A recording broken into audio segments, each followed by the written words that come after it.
Então, quem tem a pergunta para fazer, por favor, venha até aqui, para poder fazer pergunta ao microfone.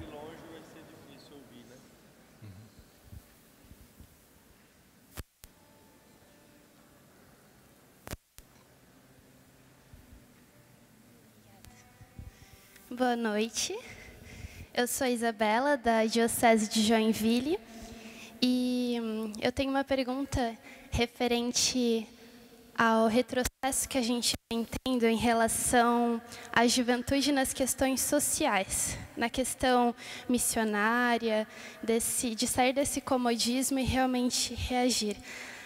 A igreja pensa em algo específico para isso, de alguma proposta que a gente possa levar para essa juventude voltar em questões sociais, interagir e ter mais ação e protagonismo? Então, muito obrigado, viu? Então, são duas questões, né? Claro que o sínodo, ele insistiu bastante em vários momentos a respeito da necessidade da juventude estar voltada para fora, né? Isto é, para as realidades que circundam o templo, a igreja, para os jovens que estão aí no dia a dia de situações difíceis, como situações de violência.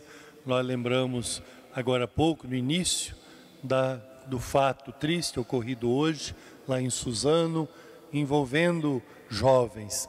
Então, é claro que a juventude não vive a fé só dentro da igreja, assim como nós todos, independente do período da vida. Nós aqui alimentamos a nossa fé, mas a fé depois deve ser vivida no dia a dia da vida. E se é no dia a dia da vida, é nos diversos ambientes. Não é só, por exemplo, eu citei aquela hora, como algo quase que novo no sínodo, a questão das artes, dos esportes, da música, do meio ambiente, que já é uma questão social. Mas lá se fala, no sínodo, e bastante, da realidade da juventude mais sofrida, com situações de violência, com situações de pobreza, situações de dependência de drogas. Então isso apareceu muito forte, as situações de vulnerabilidade, de sofrimento, vividas pelos jovens no mundo de hoje. E de um modo especial, você vai encontrar uma parte longa sobre os jovens migrantes, sobre as situações de migração muito fortes em alguns lugares do mundo. Na Europa nós temos acompanhado o sofrimento dos que vêm migrando de países do Oriente Médio ou de países do Norte da África, buscando melhores condições de vida na Europa e a dificuldade imensa dos jovens lá.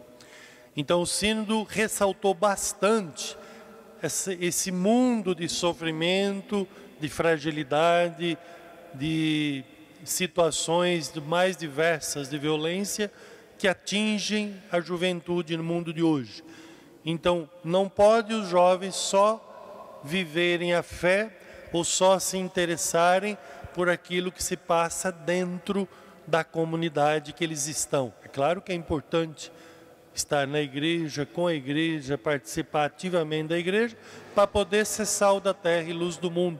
E foi isso que vocês propuseram como tema, como a leitura que nós ouvimos agora há pouco, lembrando que nós somos discípulos e discípulas de Jesus, chamados a serem sal da terra e luz do mundo. O que significa isso?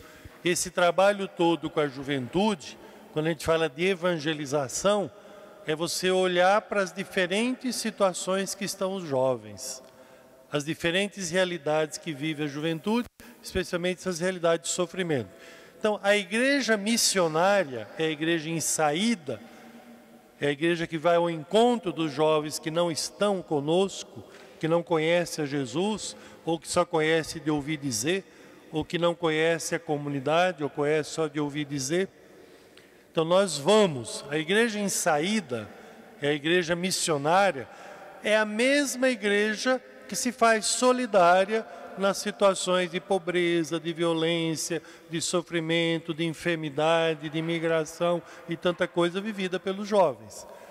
Por isso que o Papa fala ao mesmo tempo, não só aqui no caso do sínodo, mas no seu pontificado. Hoje nós estamos celebrando 6 anos do início do ministério petrino, isso é, do serviço prestado pelo Papa à Igreja, como sucessor de Pedro. Hoje se completa 6 anos.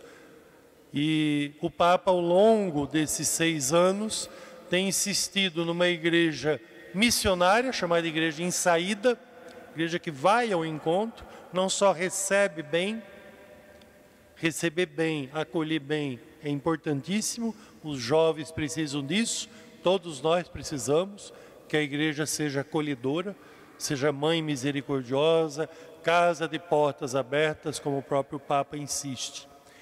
Quando a igreja faz isso, quando nós que somos igreja, cuidado para a gente não falar da igreja pensando nos outros, ou pensando só no bispo ou nos padres, mas no conjunto. Quando nós nos preocupamos em ir a quem não está aqui, nós vamos pisar, isso aí, vamos pôr o pé na estrada em situações de sofrimento, de dependência de droga, de violência, etc., vivida pela juventude.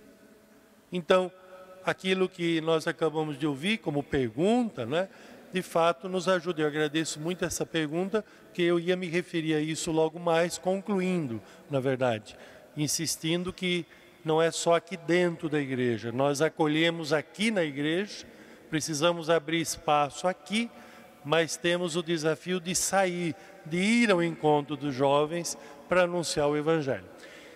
E dentre os meios que aqui no Brasil têm sido adotados, têm dado muito fruto, têm sido as missões ou as experiências missionárias envolvendo jovens.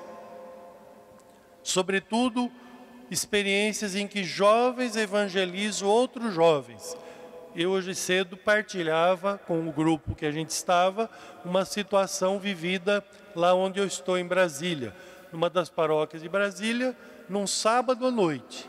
Claro que foi programado uma visita dos jovens pela rua. A regra era, não poderia deixar de ter contato com nenhum jovem que estivesse naquela que é a rua principal de uma das cidades lá de Brasília, que é a cidade de Ceilândia, uma cidade de 500 mil habitantes. A sua rua principal, uma das principais ruas, ela estava próximo desta igreja que eu me refiro. Os jovens se programaram, não foi coisa de última hora, prepararam esta visita, se encontraram, tinham tido formação para isto, mas lá na igreja rezaram juntos, organizaram, porque vocês podem imaginar, né? Se um grupo de 50 pessoas, mais ou menos era isso, saísse ali pela rua, quem estivesse ali na rua ia correr dessa gente se aparecesse 50 pessoas em cima de você, de uma hora para outra, não é claro? Então eles organizaram e dividiram em grupos. E todos os jovens, eles tinham contato, diziam uma palavra, se aproximavam deles, dizendo que eram lá da comunidade, procuravam dizer, ainda que brevemente, uma palavra de Jesus ou do Evangelho, conversar um pouquinho. Foi muito interessante depois, quando eu ouvi a partilha dessa experiência, que foi logo depois.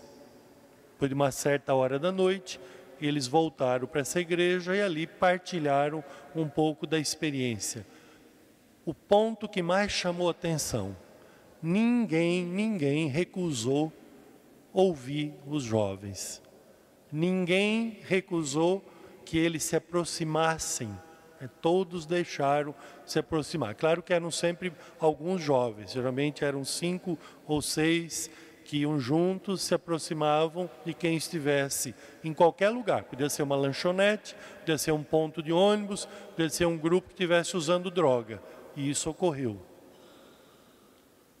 É não ter medo de se aproximar. E o que acontece? Teve alguns que até pediram para continuar com eles. Disseram, eu gostaria de ir com vocês também agora. Isto é, não só depois, mas já naquele momento. E eles mesmos mencionaram o que vários faziam. Quem estava fumando, seja cigarro normal ou outro, parava de fumar para ouvir. Eu não digo que é tudo sempre muito bem, ou que tudo seja fácil, ou que tudo dê um resultado bonito assim. mas vale a pena. Então, jovens evangelizando jovens de uma maneira muito concreta. Eu não estou dizendo para fazer isso aqui não, nem sei se deve fazer desta maneira. Eu só estou dizendo que os próprios jovens são convidados a pensar quais são os meios para chegar no meio da juventude, né? Eu sei, por exemplo, do uso do teatro. Há um movimento, há um grupo em Brasília que optou por teatro e consegue juntar muito jovem. Por quê? Claro que não é um teatro estritamente de um tema religioso, mas é um teatro que tem um ensinamento religioso, que de uma maneira transmite a palavra de Deus. Então, é claro, tem quem vai participar para ver, tem interesse se é um teatro. Se disser que é uma palestra com o bispo ou com o padre, talvez não vão. Mas você dizer que é um teatro, vão, né? Que é um drama, que é qualquer outro tipo de apresentação. E música tem sido fundamental, a música. A gente tem os músicos aqui dentro, mas também fora da igreja, em outros espaços. Aonde tiver gente tocando, pode ter certeza que tem quem se aproxima para ouvir. E não precisa ser grande pregação. A pregação está na própria música, está na letra da música. Isto é, tem como a gente evangelizar. Mas o sínodo não explicou os detalhes não, viu? O sínodo deixou para vocês jovens, mas com o apoio da igreja, da comunidade local, quando eu falo igreja, pensar a evangelização e valorizar. Não desanime diante das dificuldades, porque dificuldade tem quem quer trabalhar pelos irmãos, vai encontrar a cruz. A cruz acompanha os discípulos de Jesus e a cruz da missão, de quem procura ser fiel à sua missão, à sua vocação, aí vai encontrando também dificuldades. Mas as alegrias são sempre maiores, né? A graça de Deus é sempre maior.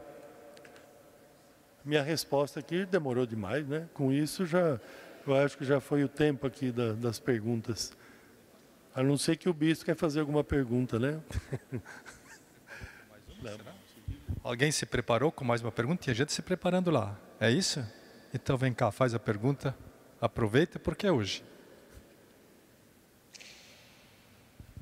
Vocês podem fazer a pergunta que depois o bispo responde, viu? O Dom João. Não, brincadeira à parte, a gente responde o que é possível, né? Ah, está aqui. Para quem não me conhece, meu nome é Selmar. Já faz 28 anos que eu trabalho com a juventude. E chama muita atenção, né? Não é mais que uma pergunta, mas que tocou muito, é a parte do acompanhador, né? Então, eu participei mais ou menos uns 7 anos de grupo de jovens e depois fiquei acompanhando o grupo de jovens. E me deu uma saudade da época que o padre Eduardo, o padre Auricélio, o padre Edson, recém-ordenados, e fizeram esse trabalho de acompanhamento com a juventude. E como a gente cresceu? Como é que era esse acompanhamento? O padre Eduardo levava nós para a casa paroquial, 10 horas, meia-noite, para comer pizza. Aí tinha uma menina que disse assim, ó, nossa, eu tenho medo da sexta-feira 13. O padre Eduardo levou nós no cemitério, fez a gente pular o muro, e passamos ali 2 horas dentro do cemitério, e missa da juventude, e jócra, e teatro. Teve a transfiguração que foi começado pelo padre Sérgio. O acompanhamento era muito forte. E como a juventude cresceu naquela época? Nós tínhamos em cada igreja um grupo de jovens. E a partir do momento depois foi se esfriando. Temos que retomar. Os jovens estão aí. Hoje eu coordeno o grupo de jovens, né? E quando a gente foi começar o grupo de jovens, falaram assim, não tem jovens aqui. Começamos devagarinho, acompanhando, e hoje temos um grupo de jovens. Obrigado. Muito obrigado. Muito obrigado, né? Merece as palmas. Então, é um testemunho de que é possível, né? É possível, sim, acolher, valorizar, evangelizar a juventude, contando com os próprios jovens, né? Eu agradeço esse testemunho que acaba de ser dado e espero que motive cada vez mais a todos nós, a nós bispos, a padres, né? E também as lideranças leigas aí.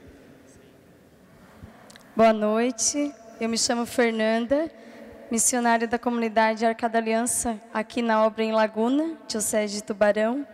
E a pergunta que a gente sentado ali, né, eu acho que até já responde muitas coisas que o senhor trouxe.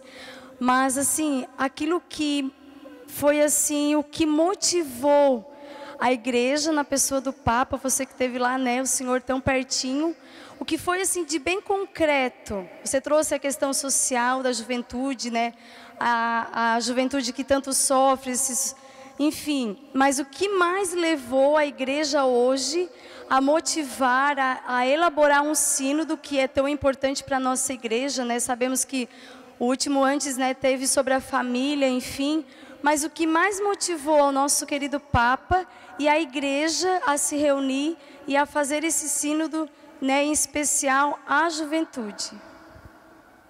Muito obrigado, né? Vejam bem, eu não vou aqui responder pelo Papa, mas eu posso dizer, eu digo pelo Papa, porque é ele que teria que dizer claramente com as suas palavras. Mas o que eu posso deduzir ou dizer como consequência do que o Papa falava e fazia? Eu estava, porque eu era membro já do Conselho do Sínodo, é o Conselho do Sínodo que acompanha todo o período de preparação do Sínodo, né? E eu estava presente na reunião que o Papa escolheu o tema da juventude. Primeiro, o Papa acolheu aquilo que foi sugestão do mundo inteiro. E acho que vocês talvez não saibam, mas a Conferência Episcopal do Brasil, isto é, a CNBB, deu como um dos 3 temas, nós demos 3 temas para o sínodo. Os outros 2 não me sinto autorizado a falar, mas esse eu posso falar, o da juventude.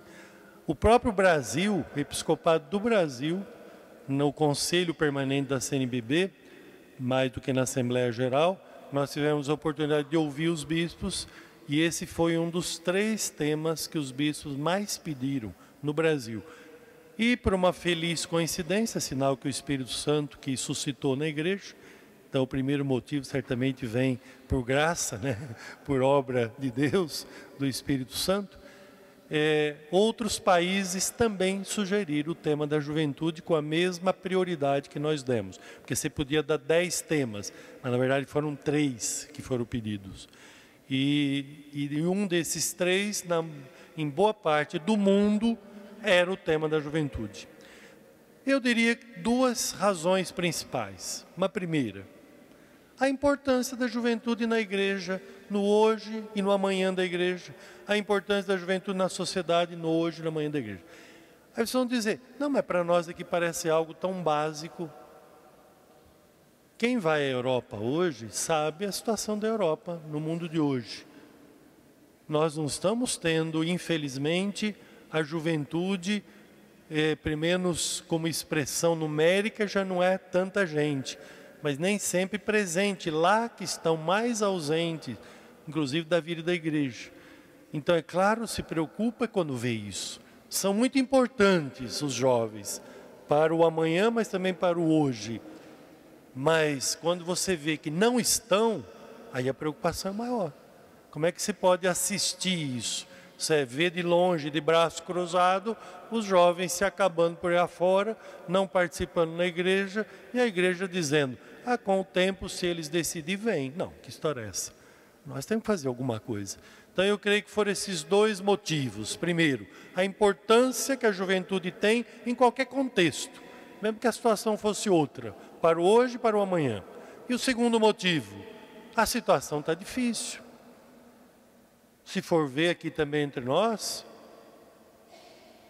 boa parte da juventude não está na igreja, a maior parte não está. Está sim uma parte significativa e com uma atuação muito bonita. Nós queremos valorizar os jovens que estão na igreja. Não se pode fazer um discurso genérico, como se jovem nenhum participasse da igreja, como se jovem nenhum tivesse interesse por Cristo, pela igreja. Não, tem que ter cuidado, mas vamos reconhecer. Então isso levou de fato o Papa a propor que tivesse um sínodo para pensar melhor a evangelização da juventude, então seu papel na igreja, mas também, como já foi lembrado, a juventude na sociedade.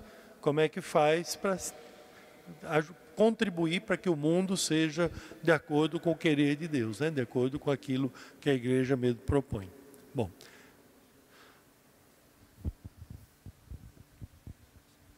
Boa noite, meu nome é Caetano, pertenço à paróquia aqui da Catedral de Tubarão. Agradeço muito a sua explicação E tem uma pergunta, eu gostaria de saber se no sínodo foi falado alguma coisa sobre o ambiente universitário e se tem alguma recomendação para os católicos, enfim, os jovens católicos agirem nesse ambiente, que muitas vezes é hostil à fé cristã, né, carregado de ideologias e tudo mais. E outra pergunta é se a figura do acompanhador pessoal é equivalente à do diretor espiritual. Bem, muito obrigado. São duas questões muito importantes que estiveram presentes no sínodo. Eu aqui não pretendi, guarde bem isso, porque senão vocês vão achar que o sínodo é só o que eu consegui falar até agora. Não é não. Eu não falei o que? Eu falei apenas uma pequena parte. E eu estou apenas estimulando vocês a conhecer melhor e, é claro, independente do sínodo, a você, a partir dele, dar mais valor, acolher melhor a própria juventude, enfim, saber que nós somos a igreja que quer ser uma igreja jovem, que acolhe também os jovens, né? Mas lá tinha muitos assuntos que, se o tempo permitisse, eu entraria. Eu nem entrei quase no texto, eu falei mais a partir do texto do que o que está escrito, para não cansar vocês, né? E também porque o tempo não dá para fazer uma exposição completa. Mas o tema da universidade foi um dos que apareceu bastante, das escolas e universidades, como um espaço onde é preciso testemunhar o Evangelho. E todo mundo sabe da dificuldade que está hoje em fazer isso de maneira mais ampla, mais pública, mais organizada. Se pede lá uma presença organizada, sistemática da igreja nas universidades, nas escolas. Só que com a visão que se tem hoje da educação e do próprio Estado, nem sempre se tem oportunidade de ter atividade religiosa, por exemplo, numa universidade ou numa escola. Por isso é que se insiste que os jovens estudantes sejam ajudados a atuar dentro da universidade. Por quê? Porque quem é de fora que tem problema para entrar, quem é de fora que às vezes tem problema para se fazer presente. Depende da universidade. Eu aqui não conheço as situações daqui, mas é uma tendência, dependendo da universidade, ou da faculdade, ou da escola, a ter mais dificuldade de presença. Presença mais sistemática, mais organizada da igreja para evangelizar esses ambientes. Por causa do pluralismo religioso de hoje, então algumas instituições de ensino, independente da sua boa vontade, criam dificuldade ou não veem facilidade para um trabalho assim. Então é fundamental que os jovens que estão ali dentro se organizem como tal. Nós temos essa experiência em vários lugares. Eu não vou ficar citando aqui, para não divulgar uma experiência em particular. Mas existem algumas experiências muito interessantes de pequenos grupos de jovens universitários que se reúnem dentro da universidade para rezar, para ler a Bíblia, para estarem juntos ali. E criam um pequeno grupo de reflexão, com nomes diferentes.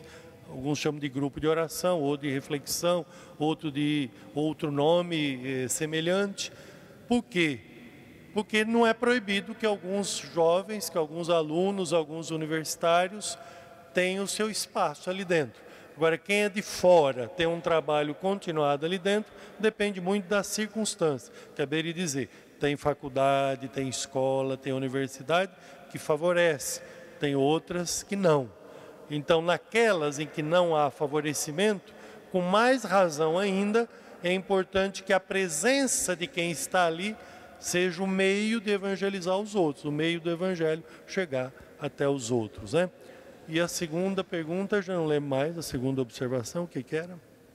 Primeira na universidade, a segunda? Oi? Do acompanhador e diretor espiritual. Vejam bem, é que essa hora da noite a gente começa a misturar as ideias, né? Então, vejam bem, não é a mesma figura, mas é verdade que esse acompanhador precisa ter uma vivência, uma visão de espiritualidade suficiente para poder acompanhar espiritualmente quem está ali. mas lá teve uma certa dificuldade de configurar as duas. E eu também aqui não vou me alongar com esse assunto, porque senão a gente se atrapalha, ainda mais nessa hora da noite. Mas o que é importante é que a figura do acompanhador, o perfil dele está, o perfil longamente definido. Você pode procurar lá esse texto que eu estou me referindo, o documento final, você vai encontrar o perfil do acompanhador apresentado com muitas características. E a experiência dele de vida cristã, a espiritualidade que ele vivencia é fundamental para ele poder ajudar os outros. Mas ele não é considerado propriamente um diretor espiritual. Agora, dependendo de como se entende o diretor espiritual, essa figura do acompanhador exerce, sim, em parte, esta função. Tá? Bem, vamos parar aí, porque senão vocês é que não vão aguentar depois, né? Isso. Gente, como a hora já está praticamente terminando, eu não queria passar de 9h30, embora vocês permitiram aqui, os organizadores, que a gente fosse um pouco além, eu vou usar esses 5 últimos minutos apenas para fazer 2 brevíssimos comunicados, porque eram temas que poderiam também nessa noite ser abordados, mas é muita coisa por uma vez só, né? E vocês têm ocasião depois para continuar. O que eu fiz aqui essa noite, eu não quero que vocês desanimem de conhecer o que está no sínodo, ao contrário, né? Que vocês se animem a conhecer melhor. E se você não leu ou não tiver contato com o documento que eu falei, que não é fácil todo mundo ter, mas em breve a carta do Papa deve ser uma carta não só para todos os jovens, mas uma carta para toda a igreja, especialmente visando a juventude. Então aí você vai poder ver melhor. Eu queria aqui brevissimamente mencionar, primeiro, o sino da Amazônia, que eu já mencionei no início dessa reflexão. Então é um sínodo que vai acontecer não na Amazônia, como muita gente pensa. O sínodo é lá em Roma. Como é que o Papa vai sair 3 semanas do Vaticano? É quase um mês. Então é lá em Roma que acontece o sínodo. Então bispos que trabalham na Amazônia vão para lá. Cuidado, não estou falando só do estado do Amazonas, ou do Acre, ou de Rondônia, do Amapá.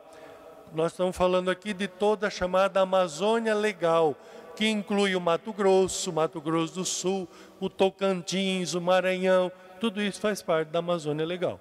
Ora, o que acontece? Esses bispos todos vão para Roma no mês de outubro. E o bispo que está falando aqui, eu mesmo como cardeal, não iria participar, em princípio, não irei, provavelmente, porque eu não serei mais o presidente da CNBB e o presidente da conferência que vai participar. Mas os outros são bispos da Amazônia. Pode ser que alguns de nós sejamos também convidados pelo Papa, se ele assim achar conveniente. Mas não há nada de regra para isso. E o sínodo vai trabalhar o quê? A igreja na Amazônia, a missão da igreja na Amazônia, a vida e a missão da igreja na Amazônia. Então não é um sínodo para tratar de política, para tratar de outras questões. Agora, é verdade que ao tratar da realidade da igreja na Amazônia, questões das mais diversas surgem, claro. Você não está falando só da sacristia, você não está falando dentro do templo, você está falando do povo que vive nas mais diferentes situações. Não reduzam a Amazônia aos povos indígenas.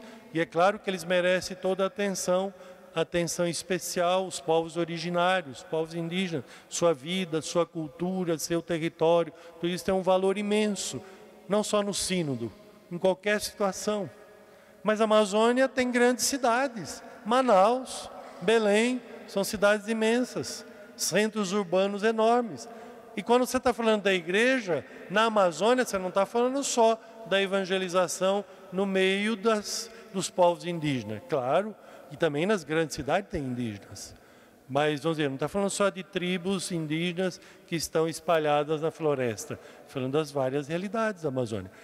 Os povos que habitam os rios ali, à margem dos rios, as pessoas, os ribeirinhos, por exemplo, todos essa gente tem que ser pensada. Então, o sínodo, eu queria aqui esclarecer, porque às vezes se pensa o sínodo de uma maneira atrapalhada, equivocada. O sínodo da Amazônia é para pensar como é que a igreja se organiza na Amazônia, como é que a igreja evangeliza a Amazônia, como é que ela está fazendo, o que ela deve fazer. ao fazer isso, se olha para as condições concretas que vivem as pessoas da Amazônia.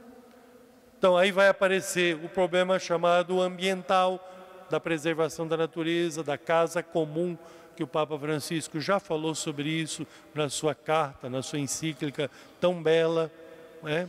A Laudato Si. Então, claro que vai aparecer as situações de violência, as situações de pobreza, mas o sínodo é para tratar da missão da igreja lá. E não é a primeira vez que se faz isso. Em Aparecida não foi feito isso? Aparecida não era só sobre a Amazônia, mas a Amazônia recebeu uma atenção especial naquele grande encontro de bispos da América Latina que ocorreu em Aparecida, a chamada Conferência de Aparecida, que aconteceu em 2007 com a presença do Papa Bento na abertura. Não é a primeira vez que países diversos ou que bispos de países diferentes vão pensar a realidade da igreja nos países da América Latina, mas particularmente dessa vez na região amazônica, que envolve 9 países, que envolve 7 conferências episcopais. Então não há nenhum receio de interferência na vida do país, de desrespeito à soberania do país. Ao contrário, é o Papa quem vai presidir, é o Papa quem vai estar à frente o tempo todo. E o objetivo é esse, que a igreja faz para servir melhor nas diferentes realidades dos países, respeitando sempre as instituições que estão ali, as autoridades que estão ali, isto é, a soberania do próprio país. Então, é um sínodo para trabalhar a missão da igreja, a evangelização na igreja da Amazônia, que vai, é claro, incluir temas desse tipo mais social, ambiental, mas isso não é a primeira vez e espero que não seja a última que a igreja faz. Então ninguém tem uma compreensão equivocada da natureza do sínodo, pois não é a CNBB que convoca o sínodo, acabei de explicar. É o Papa quem decide, baseado nas sugestões que recebe, é o Papa quem convoca, é o Papa quem preside, é o Papa quem aprova ou não as conclusões de um sínodo, como ocorreu com o sínodo da Amazônia. Com o sínodo da juventude. Então eu explico isso porque às vezes há uma ideia aqui ou ali que não é muito correta a respeito da natureza do sínodo ou então da maneira como ele está sendo organizado. Nesse momento está havendo encontros nas dioceses da Amazônia, tanto do Brasil como dos outros países, né, no Peru, na Colômbia, na Bolívia, enfim, nesses países da Amazônia, nós estamos tendo encontros para preparar o sínodo da Amazônia, ouvindo a igreja local, né? Vocês com calma, né, aos poucos, vão recebendo maiores informações do sínodo, que vai ocorrer no mês de outubro, mais ou menos na mesma época. Eu não sei decora a data, mas são também cerca de 3 semanas que os bispos estarão reunidos em Roma com o Papa Francisco. O último tema, agora só vou mencionar porque a hora acabou, o tempo esgotou que eu tinha previsto, é a atual campanha da fraternidade. Mas ela não é diferente do que a gente já estava falando. A fé você não vive só aqui dentro da igreja. E a fé não é só para a vida pessoal, para a vida privada. A fé ela tem que ser vivida também fora da igreja. E a fé também tem que ser vivida não só na esfera privada, pessoal, mas a fé deve ser vivida também nos ambientes da sociedade, na vida pública, incluindo o âmbito da política.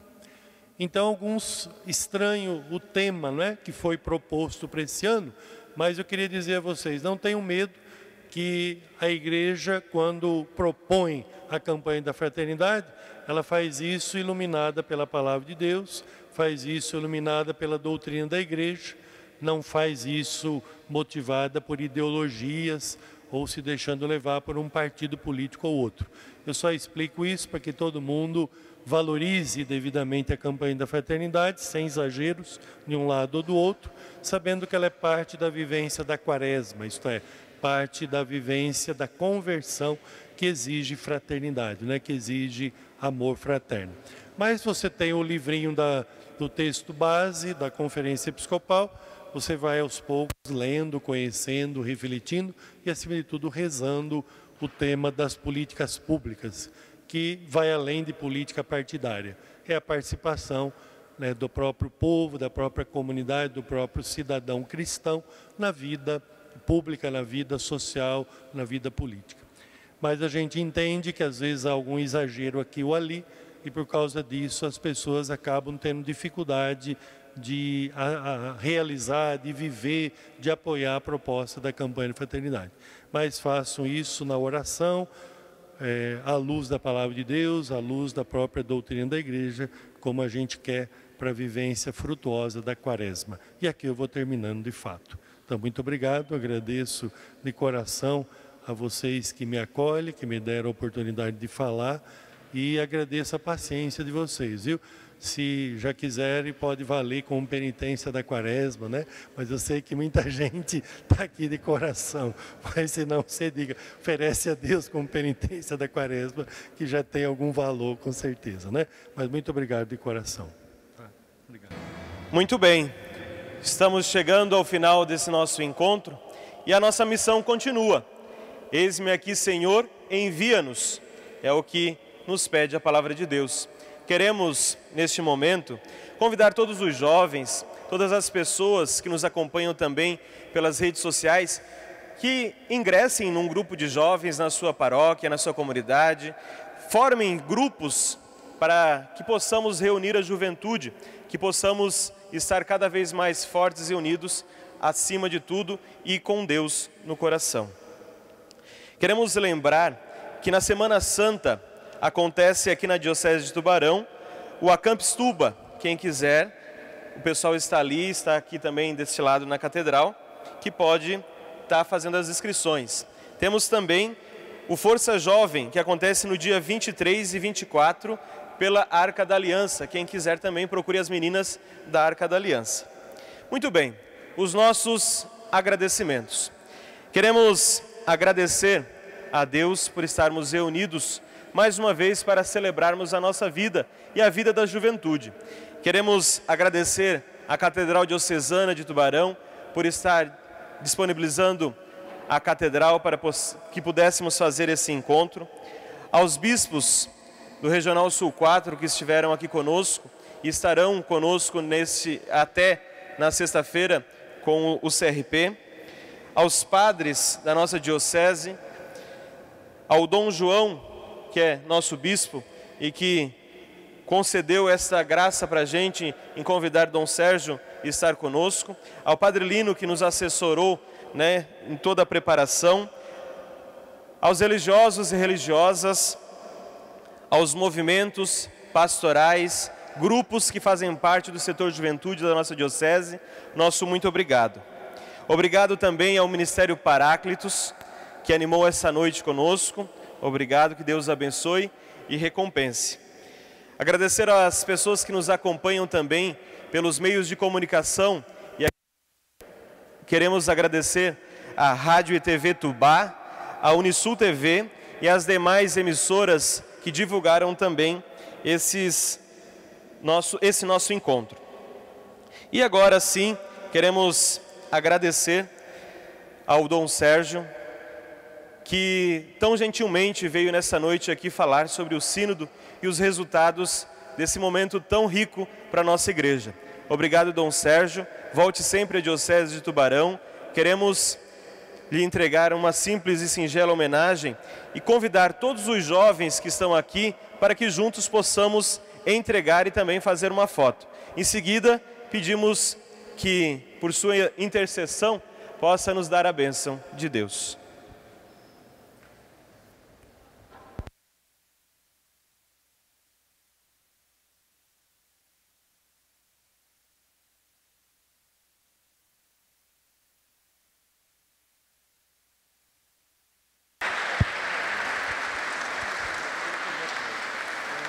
Convidamos então os jovens para que possam vir aqui já, para que a gente já possa fazer as fotos. Jovens, todos aqueles que... É melhor fazer a bênção enquanto isso.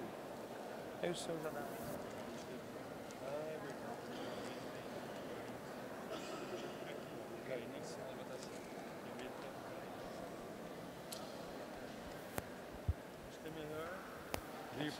Aqui perto do altar, perto da pegada da Nossa Senhora. Pode vir a juventude. Também lembrando que depois nós teremos a nossa bênção. Dom João, Dom Wilson, os padres, aqueles que estão aqui.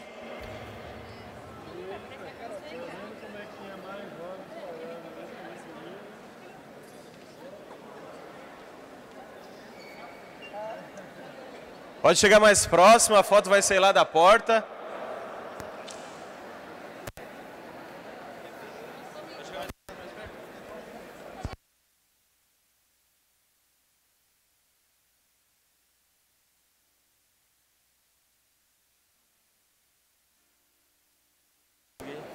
Vamos nos aproximando mais, para pegar todos.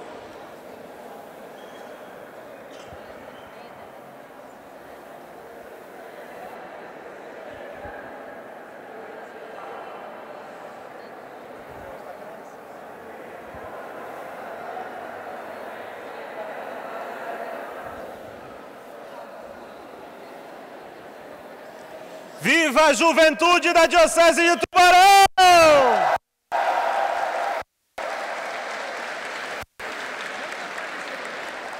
Os jovens permaneçam aqui e pedimos então a bênção de Dom Sérgio.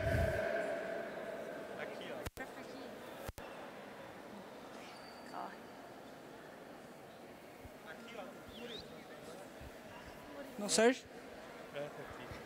Então, gente, nós vamos concluir nessa igreja dedicada a Nossa Senhora da Piedade. Vamos pedir a Maria, Mãe de Jesus, que nos proteja, que nos acompanhe com o seu amor de mãe, especialmente a juventude que aqui está e toda a juventude a qual nós queremos evangelizar. Ave Maria, cheia de graça, o Senhor é convosco, bendita sois vós entre as mulheres, bendito é o fruto do vosso ventre, Jesus. Santa Maria, Mãe de Deus, rogai por nós, pecadores, agora e na nossa morte. O Senhor esteja convosco. Pela intercessão da bem-aventurada sempre Virgem Maria, Nossa Senhora da Piedade, abençoe-vos Deus Todo-Poderoso, Pai, Filho e Espírito Santo. Então, na alegria do Senhor, que nós continuemos em paz, valorizando, acolhendo a juventude, como igreja que quer sempre mais estar, não só acolhendo, mas evangelizando toda a juventude, contando com os jovens. Amém. Ide em paz, o Senhor vos acompanhe. Graças a Deus. Esse menino aqui dá um abraço no Senhor.